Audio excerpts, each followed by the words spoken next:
Moderato pour ce retour à Paris tout en douceur. C'est dans leur atelier, près de Paris d'ailleurs, que nous avons rencontré deux très jeunes prodiges de l'ébénisterie. Eux, ils cherchent à faire évoluer la tradition.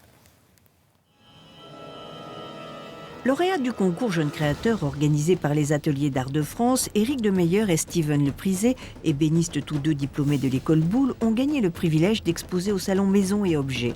Comment devient-on accro au travail du bois à l'heure d'Internet ? C'est un peu pas malgré moi, mais je suis né dans le bois en fait. Mon père a la plus vieille scierie de France, donc il y a des billes de bois ici que j'ai sciées quand j'étais enfant. Donc j'allais dans le garage de mes parents pour gratter des bouts de bois. Réellement, c'est ce que je faisais. Donc j'ai commencé par un CAP ébénisterie. Et à partir du moment où je suis vraiment entré dans l'univers du bois, j'ai jamais pu arrêter. J'ai eu envie de dessiner mes propres meubles. On apprend tous en fait le métier par le biais de la restauration. Et à la longue de toucher à des meubles qui avaient plusieurs siècles ou plusieurs décennies, on se dit c'est peut-être à moi de fabriquer les meubles d'après. Leur travail est basé sur des techniques traditionnelles, mais ils ont tous deux la passion de la recherche et de l'innovation. On travaille beaucoup par expérimentation. C'est-à-dire on va expérimenter une technique qu'on ne connaît pas ou qu'on a vue vaguement il y a quelque temps. Et puis de cette technique, on va en voir les intérêts, les inconvénients, ce que ça présente comme possibilité esthétique. Et de là, on va décider de créer ou pas une pièce pour cette technique. C'est souvent dans ce sens-là qu'on travaille. Leur dernière trouvaille, le mobilier à géométrie variable, une dimension nouvelle et émouvante. Habituellement, en fait, le bois, on le cintre que dans un sens, c'est-à-dire on fait des coques, mais qui sont courbées que dans un sens. Et en fait, ce plaquage, qui est un plaquage spécial, qui est fabriqué en Allemagne, qui permet en fait de subir une déformation dans les deux sens. Donc on a une courbe dans ce sens-là, et on en a une autre dans ce sens-là. Réussir à vaincre justement les problèmes techniques qu'on a rencontrés parce qu'on n'avait jamais été soumis à ça avant. Ça, c'est très satisfaisant, quoi. Mais je pense que le plus plaisant, c'est le recul sur l'objet quand on se rappelle de tout le cheminement. Ça ne se fait pas en 35 heures, surtout quand au final l'objet est beau et confortable. On passe énormément de temps aussi en 3D autour du meuble, donc on est virtuellement soumis déjà à ce meuble. On est en contact avec lui, on peut tourner autour, on sait quelle dimension il va faire, etc. On sait comment le fabriquer. Et au fur et à mesure des jours, le voir en volume apparaître, ça c'est quelque chose de super. Ces deux jeunes gens ont à peine 25 ans chacun. Ils travaillent avec des essences de bois bien précises.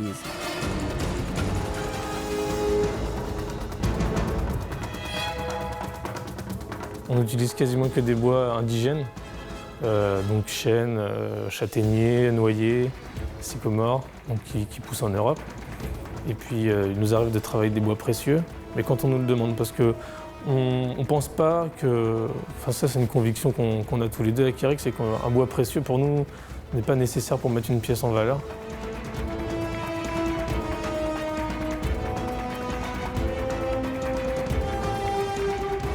Souvent aussi, on choisit le bois en fonction de ce qu'on va en faire. Et on ne peut pas toujours prendre n'importe quelle essence pour faire n'importe quel meuble parce qu'il y a un meuble, une technique particulière qu'on voudrait employer qui ne serait pas supportée pour tel meuble. Donc ça aussi, ça peut orienter le choix dans l'essence de bois. Ils aiment aussi travailler sur les formes. Ils cherchent toujours à maîtriser le bois pour qu'ils obéissent à leur dessin.